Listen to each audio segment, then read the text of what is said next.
জয়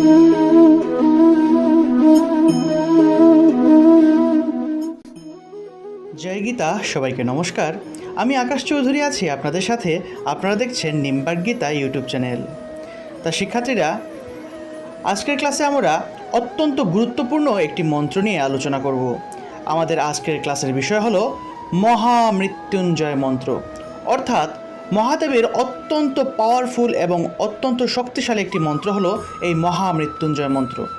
আমরা আমাদের জীবনে চলার পথে এই মহামৃত্যুঞ্জয় মন্ত্র প্রতিদিন পাঠ করা উচিত, কারণ এই মন্ত্রটি পাঠ করলে আমাদের জীবনে চলার পথে যত ধরনের ঝুঁকি আছে, প্রাণনাশের ঝুঁকি আছে, সেই সমস্ত কিছু কেটে যায় এবং আমাদের অকাল মৃত্যু দূর হয়ে থাকে। ঠিক আছে, এই মন্ত্র আপনি যত বেশি পাঠ করবেন তত বেশি আপনার আয়ু শক্তি বৃদ্ধি পায় এবং আপনার অকাল মৃত্যু দূর হয়ে থাকে। তা চলুন আজকে আমরা এই অত্যন্ত মাহাত্ম্যপূর্ণ এবং গুরুত্বপূর্ণ এই মন্ত্রটির শুদ্ধ সংস্কৃত উচ্চারণ ভালো করে শিখি এবং এর পরবর্তীতে এই মহামৃত্যুঞ্জয় মন্ত্রের যে বাংলা অনুবাদ আছে, অর্থাৎ এই মন্ত্রটা আমরা বোঝার চেষ্টা করব। আপনারা অবশ্যই একদম এই ক্লাসের শেষ পর্যন্ত আমার সাথেই থাকার অনুরোধ রইল। তা চলুন আমরা ক্লাসে চলে যাই। তা শিক্ষার্থীরা, এখানে আমরা দেখতে পাচ্ছি যে মহামৃত্যুঞ্জয় মন্ত্রটি এখানে শুদ্ধ সংস্কৃত উচ্চারণ সহ লেখা আছে। আমরা প্রথমেই এই মন্ত্রটির উচ্চারণ ভালো করে লক্ষ্য করব এবং আমরা কিভাবে শুদ্ধ রূপে, একদম শুদ্ধ সংস্কৃত শুদ্ধ উচ্চারণে আমরা কিভাবে এই মন্ত্রটি পাঠ করতে পারি সেটা আমরা ভালো করে আগে শিখব এবং তারপরেই আমরা এই মন্ত্রটির বাংলা অনুবাদ নিয়ে আলোচনা করব। অর্থাৎ এই মন্ত্রটার অর্থ কী এবং এই মন্ত্রের মাধ্যমে আমরা কি বলে ভগবান মহাদেবের কাছে আমরা প্রার্থনা জানাচ্ছি সেটা ভালো করে দেখব। তা চলুন আমরা প্রথমে উচ্চারণ লক্ষ্য করি। তা দেখুন এখানে কি লেখা, প্রথমে লেখা ঔম ত্র্যম্বকম যজামহে সুগন্ধিম পুষ্টিবর্ধনম উর্বারুকমিব বন্ধনান মৃত্যুর্মুক্ষীয় মামৃতাৎ। তা আমরা কীভাবে উচ্চারণ করব? প্রথমে আছে ঔম, অর্থাৎ এই যে শব্দটা দেখছেন এটার উচ্চারণ হলো আ উ ম, অর্থাৎ আপনার মুখটা বড় থেকে ছোট হবে। ঠিক আছে, আমরা তো সাধারণত নর্মালি আমরা ওম উচ্চারণ করে ফেলি, ওম উচ্চারণ করি আমরা সাধারণত, কিন্তু ওম উচ্চারণের ক্ষেত্রে কিন্তু আমাদের মুখটা কিন্তু অ দিয়ে শুরু করলে মুখটা ছোটো থাকে, কিন্তু ওম উচ্চারণের প্রকৃত নিয়ম হলো আপনার মুখটা একদম ছোটো থেকে বড়, মানে বড় থেকে ছোটো হবে। আপনার মুখটা একদম বড় থেকে ছোটো হবে। তাহলে মুখটা যদি আপনি বড় করে যদি অ উচ্চারণ করতে যান সেই ক্ষেত্রে কিন্তু অ উচ্চারণ আসে না, উচ্চারণটা আসে আ। তা সেই ক্ষেত্রে আপনি মুখটা বড় থেকে ছোট করেন, উচ্চারণটা হবে আও আও, অর্থাৎ আ দিয়ে আরম্ভ করবেন। আ করলে আপনার মুখটা বড় হয় এবং এতে করে আপনার মুখ দিয়ে, অর্থাৎ একদম বড়, মুখটা বড় থেকে ছোট হলো, এতে করে আওমের উচ্চারণের যে প্রকৃত উচ্চারণটা বা স্পষ্ট যে উচ্চারণটা আছে সেই উচ্চারণটা হয়ে থাকে। তাহলে আমরা উচ্চারণ করব আওম আওম। ঠিক আছে, আ দ্বারা এখানে আপ্তি বা আদিমত্ব, উ দ্বারা উৎকর্ষ এবং ম দ্বারা মিতি বোঝায়, অর্থাৎ আপ্তি বা আদিমত্ব অর্থাৎ যিনি সৃষ্টিকর্তা ওনাকে বোঝায়। উৎকর্ষ অর্থাৎ যিনি আমাদের উৎকর্ষ সাধন করেন, আমাদের পালনকর্তা মহাদেব বিষ্ণুকে বোঝায়, এবং ম দ্বারা মিতি অর্থাৎ ধ্বংস বা প্রলয়কর্তা মহাদেবকে বোঝায়। তা এই ছিল আওম, আওম উচ্চারণের তাৎপর্য। তা চলুন আমরা প্রথমে আওম উচ্চারণ করলাম, তারপরে ত্রয়ম্বকম। এখানে দেখুন একটা তয় নিচে রফলা, অর্থাৎ ত্র উচ্চারণ করব, ত্র। তারপরে দেখুন একটা জফলা আছে, এই জফলার পরিবর্তে ইও উচ্চারণ হয়ে থাকে। আমরা জানি যে জফলার সংস্কৃত বা প্রকৃত শুদ্ধ উচ্চারণ হলো ইও, অর্থাৎ যে কোনো শব্দের শেষে বা যে কোনো অক্ষরের সাথে যদি আপনারা একটা জফলা পেয়ে থাকেন, এই যে এভাবে জফলা, এই সকল জফলা যদি আপনারা পান সেই ক্ষেত্রে সেই জফলার পরিবর্তে ইও উচ্চারণটা আসবে, অর্থাৎ এখানে ইও উচ্চারণ করব। তাহলে ত্রয়ম্বকম, ত্রয়ম্বকম। ঠিক আছে, এখানে দেখুন একটা অনুস্বার আছে, অনুস্বারের পরিবর্তে ম উচ্চারিত হয়।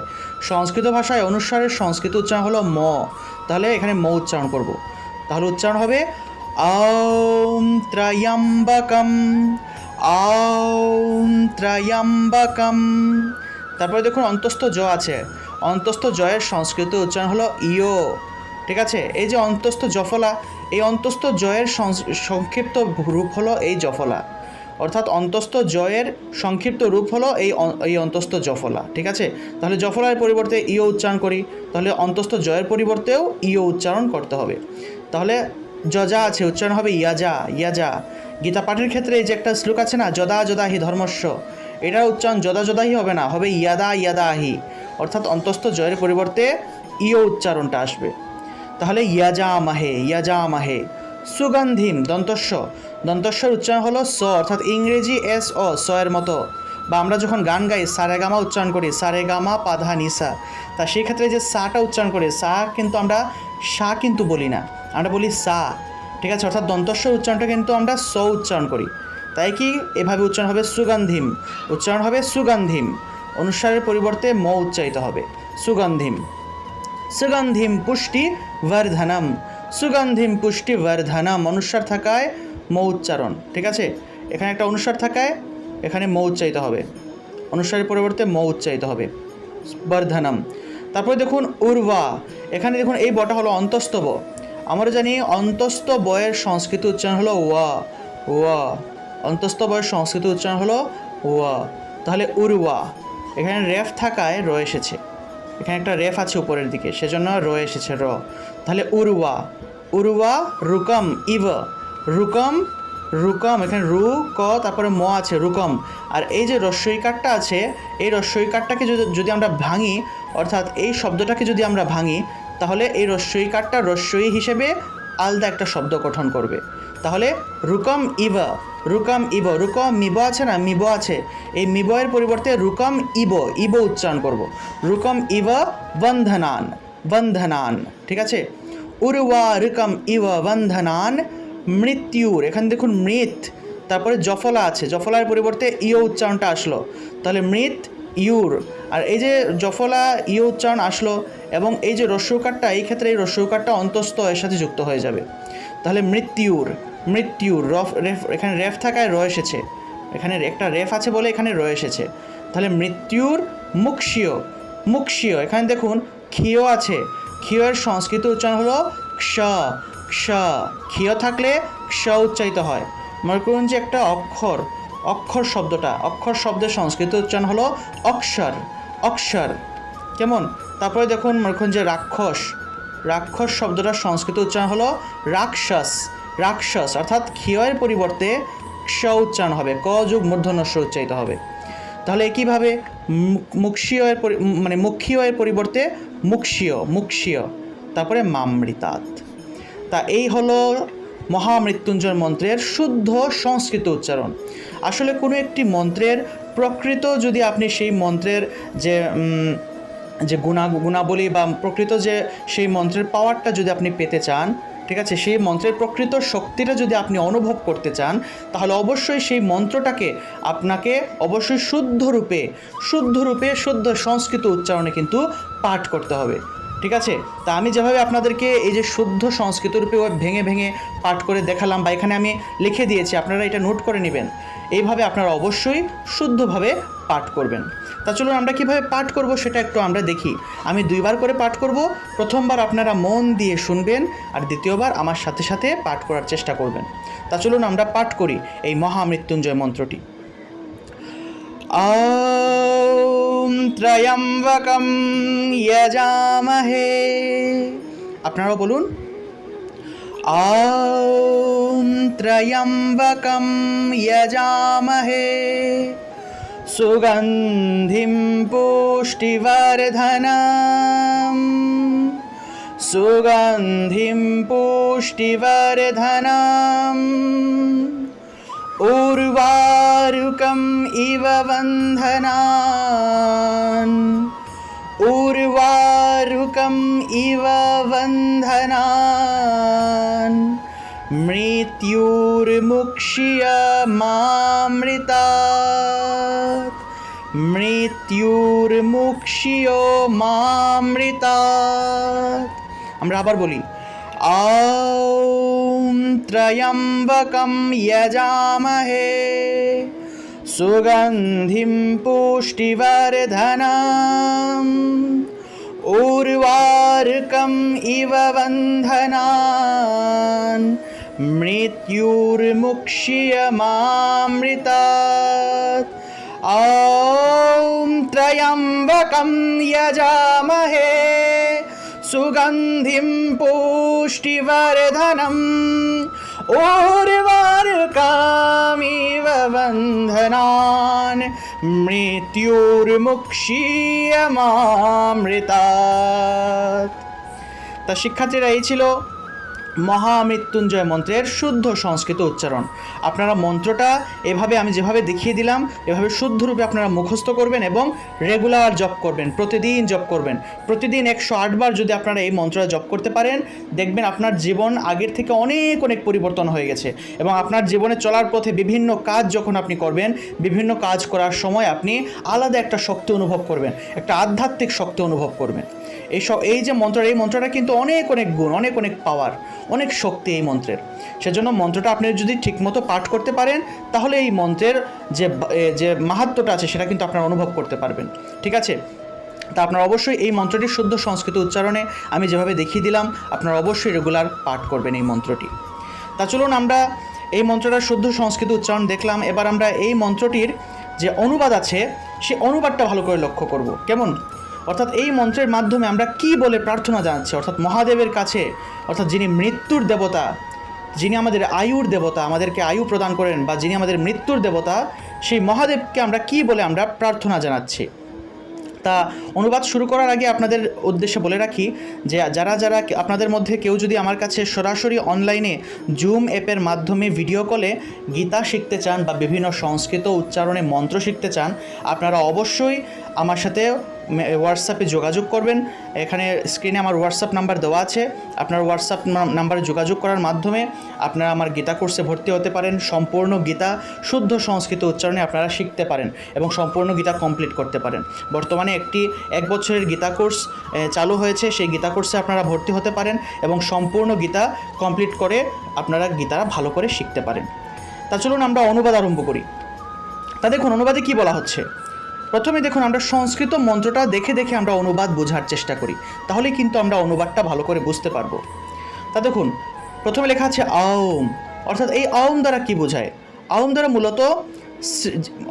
দ্বারা মূলত এই যে সৃষ্টিকর্তা, ধর্তা এবং হর্তা, অর্থাৎ আমাদের যিনি সৃষ্টি করেন, পালন করেন। ধর্তা মানে যিনি পালন কর্তা, এবং হর্তা মানে হলো যিনি আমাদের কি করেন, আমাদের ধ্বংস করেন। আমাদের কালরূপে, অর্থাৎ যে সকল জিনিসগুলো সৃষ্টি হয়েছে, একটা জিনিস যখন সৃষ্টি হয় তখন একটা সময় সেই সৃষ্টি হওয়া জিনিসটা কিন্তু একটা সময় কি সেটা নষ্ট হয়ে যায়, আর যখন সেটা নষ্ট হয় তখন কিন্তু সেটার ধ্বংসের প্রয়োজন হয়। তা দেখুন আমাদের যিনি সৃষ্টিকর্তা, পালনকর্তা এবং ধ্বংসকর্তা, সেই সৃষ্টি স্থিতি লয়কারী সেই পরমাত্মন রূপ, এখানে ব্রহ্মা, বিষ্ণু, মহেশ্বর তিনজনকেই আসলে বোঝানো হয়েছে।